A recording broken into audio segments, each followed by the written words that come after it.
السلام عليكم حبايبي، عاملين ايه؟ يا رب تكونوا بألف خير. وصفة جديدة وفيديو جديد، وهنعمل النهاردة مع بعض فطاير بميكس الجبن. عايزة اقول لكم الفطاير دي سهلة جدا، يعني العجينة نفسها كده ما فيهاش اي خميرة خالص. هنعملها بطريقة الفطير، وبجد النتيجة بتاعتها عايزة اقول لكم بجد يعني مبهرة للناس اللي هي تحب تاكل الفطير بس مش هتقدر تعمله، او ممكن ما يطلعش معاها احلى حاجة. فعايزه اقول لكم نعمل الفطاير النهارده دي بطريقه سهله جدا وجميله جدا، والنتيجه زي ما انتم شايفين بصراحه ولا احلى من كده. بالنسبه بقى للحشوه، نقدر نحط حادق نحط حلو، نحط جبن نحط فراخ نحط اي حاجه، مفيش اي مشكله خالص. المهم نطلع بالنتيجه اللي انتم شايفينها دي.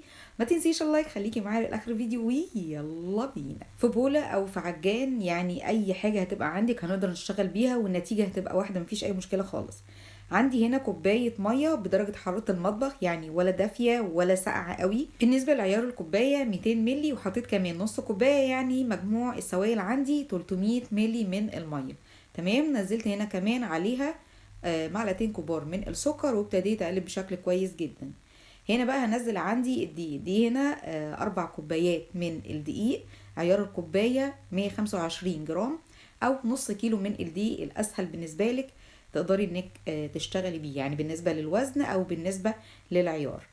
نزلت عندي كمية الدقيق كلها، وابتديت ان انا اشتغل. لو في العجان ممكن ياخد معاكي حوالي 7 دقايق، لان الفطير او عجينة الفطير اللي هي ما بيبقاش فيها خميرة تبقى عايزة شغل كويس، يعني عجن كويس جدا عشان نقدر نطلع الجلوتين او العرق بمعنى اصح، عشان كمان العجينة معايا تبقى سهلة كده في الفرد وما تقطعش مني. هنا بقى بعد ما ابتدت عندي تلم العجينة بالشكل اللي انتوا شايفينه ده، خلاص كده انا مش محتاجة اي مية خالص، واكتفيت بالعيار اللي انا حطيته اللي هو 300 ملي مية. هبتدي دلوقتي ان انا اديها بقى عجن كويس. لو انا هشتغل على اداية ممكن توصل ل10 دقايق، ممكن اريح مثلا 30 ثانية او دقيقة وارجع اشتغل تاني، عشان يعني ما تعبش نفسي.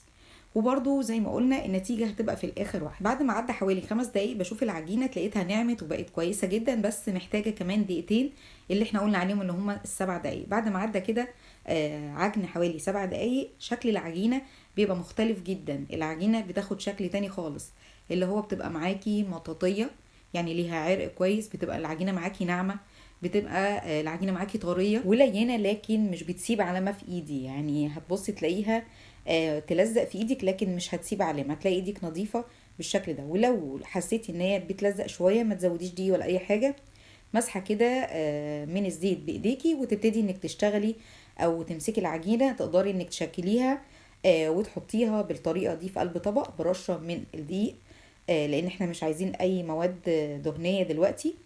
وهبتدي ان انا اسيبها حوالي نص ساعه تستريح، عشان لما اجي افردها ما تبتديش انها تلمي معايا وتبقى مأستكه.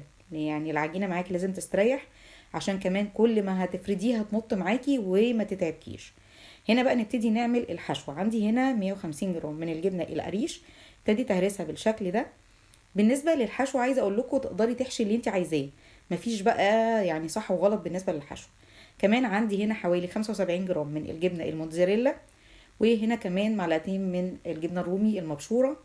ضفت عليهم هنا 4 قطع من الجبنة اللي هي المثلثات، ومعلقة بس كده من حبة البركة، او ممكن تستبدلي حبة البركة بسمسم، وممكن تحطي معلقة صغيرة كده من الزعتر، بتدي نكهة حلوة قوي خصوصا في الجبن. هنا ببتدي بقى ان انا اهرسها بالشكل ده، مدياني برضو قوام كويس جدا. لو تحبي انك تنوعي كده في الميكس بتاع الجبن ده، تحطي اي نوع بتحبيه وتشيلي نوع ما بتحبيهوش، مفيش اي مشكلة خالص. زي ما قلنا مفيش صح وغلط. هنا بعد ما ابتدت عندي العجينه تستريح، وطبعا ببتدي ان انا ادوس عليها كده، لو ابتدت انها تسيب علامه، خلاص العجينه معايا كده استريحت وبقت تمام جدا. هوسع مكان عندي في الرخام عشان اقدر افرد بشكل كويس، وبرش عندي رشه كويسه كده من الدقيق، وابتدي ان انا افرد. طول ما العجينه معاكي مريحه مش هتتعبك، مش هتحسي ان انتي بتبذلي مجهود جامد قوي في انك تفردي العجينه وهي تبقى تعباكي. اهم حاجة برضو خطوة التريح في كل مرحلة على فكرة، عشان كمان ناخد نتيجة كويسة.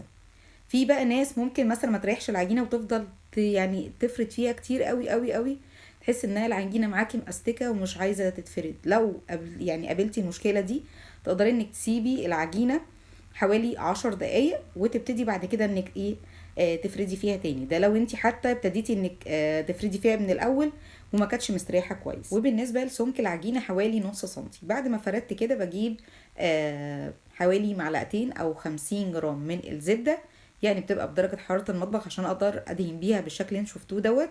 وادهن عندي كل العجينة بالطريقة دي، وبعد كده ابتدي اعملها رول كأننا بنعمل فطير بالظبط. يعني كان في طريقة للفطير كده عملتها من فترة، تقدروا ان انتوا تشوفوها لو عايزين فطير سادة اللي هو المشلتت اللي هو الفلاح. هنا ببتدي ان انا الم عندي العجينة بالشكل ده. خلاص يعني كده وصلت للاخر. هبتدي بقى ان انا ارش رشة من الدقيق، وابتدي ان انا اظبط عندي العجينة. عايزة اول العجينة زي اخر العجينة، ما تبقاش فيه حتة كده سميكة وحتة رفيعة. ليه؟ عشان كل الفطير اللي عندي الصغير ده يبقى قد بعضه. هبتدي ان انا اقطع بالحجم اللي انا عايزاه، كبير بقى او صغير. ولكن انا هنا نص كيلو دقيق عمل معايا الرول ده بس، وعملت منه 12 قطعة من الفطير اللي احنا شفناه في اول الفيديو. نتيجته بصراحة عايزة اقول لكم حلوة جدا ومختلفة. بدل ما يبقى الفطير سادة نقدر نعمله باي حشوة احنا عايزينها. وعايزة اقول لك برضو النتيجة بتبقى حلوة جدا.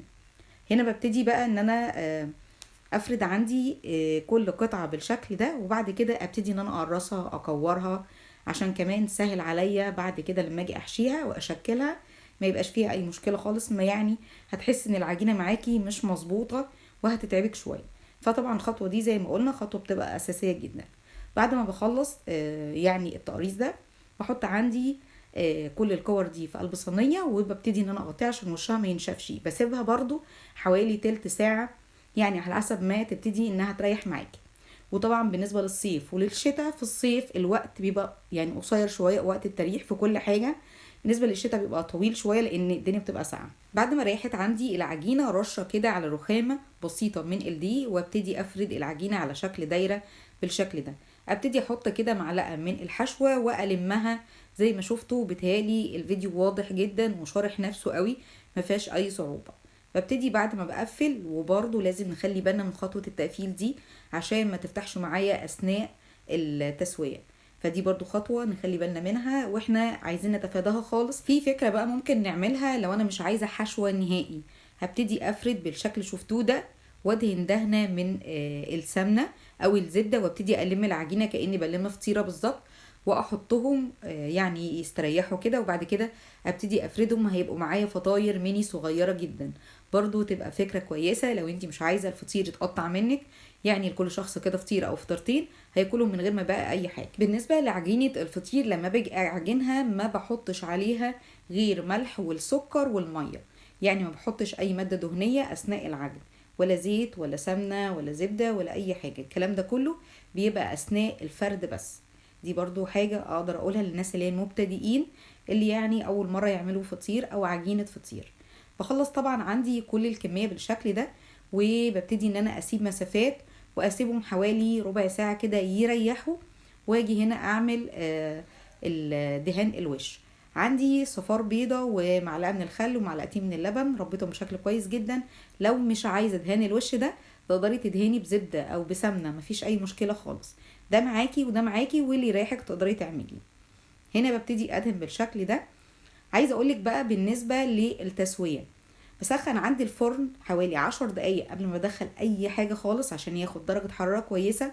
لان لو دخلت اي حاجه على فرن بارد ده بيبقى مش في صالح يعني المعجنات او اي شيء انا مدخلاه عشان اعمله، مش هتدي نتيجه كويسه وهيقعد وقت كتير جدا، وكمان ممكن تنشف معايا.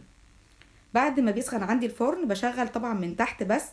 اول ما بياخد عندي الفطير لون كده من تحت، ابتدي اطفي واشغل عندي الشوايه، وبرده اضيرها كده يمين وشمال لحد ما بياخدوا عندي اللون الحلو الموحد ده. وبالنسبه بقى لدرجه حراره اللي انا بدخل عليها الفطير، درجه حراره متوسطه اللي هي 180 درجه زي درجه حراره الكيك كده. وبكده يبقى خلص معايا الفيديو النهارده. اتمنى يكون عجبك وجربيه. ما تنسيش اللايك والاشتراك، وللمتابعه فعلي زر الجرس على الكل علشان يوصلك كل جديد. والسلام عليكم.